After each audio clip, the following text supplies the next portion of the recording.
Think of a city or a town, and for most, wildlife isn't the first word that springs to mind, to the exasperation of Matthew Frith. The way that we articulate the city, the way that we describe the city as a society, is one where nature has no place. And to me, that's really frustrating. I got freeze now.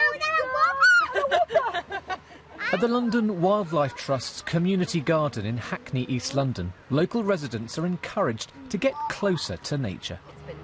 We use this space, we really use it hard to bring people in, get them to connect with the natural world, to feel, touch, smell plants, to watch butterflies, to pond dip. Mum, we have crawfish! Quick.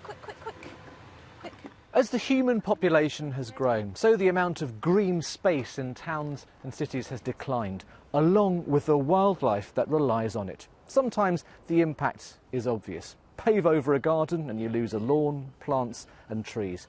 But sometimes the impact is more subtle. Swifts, for example, like to nest in roofs. But newer buildings are less likely to have gaps through which they can fit, meaning fewer nesting sites. It's one theory as to why numbers have plummeted. But if a species does adapt and thrive, it isn't always welcome. Do we look at foxes as a nuisance, or do we welcome them? Do we just deal with it? What's your take on it? The huge amount of disposable food that we chuck out, our littering tendencies, that has provided food for foxes. The way that we manage our open spaces, they have taken advantage of that. There are over 13,000 species have been recorded in the city. All we seem to hear about is, pigeons and rats and foxes, and that's about it. In northwest London, David Frary's allotment has become a haven for hedgehogs, now on the top 10 list of endangered species.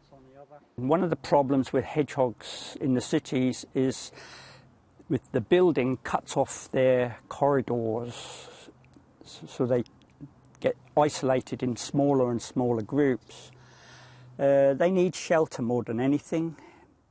Getting people to put something like this in their garden, that's quite tricky, isn't it, really? This is not ideal for a small garden, but a little pile of logs could be nice and neat. Graham Atherton is an environmental consultant. He's noticed a change in attitude amongst those who build our towns and cities. I certainly think that there's more desire from developers, certainly more awareness of what they have to do to make sure that the environmental credentials are of the highest order. On the roof of Manchester City Council, an eco-friendly space has been set aside. Simple, but effective.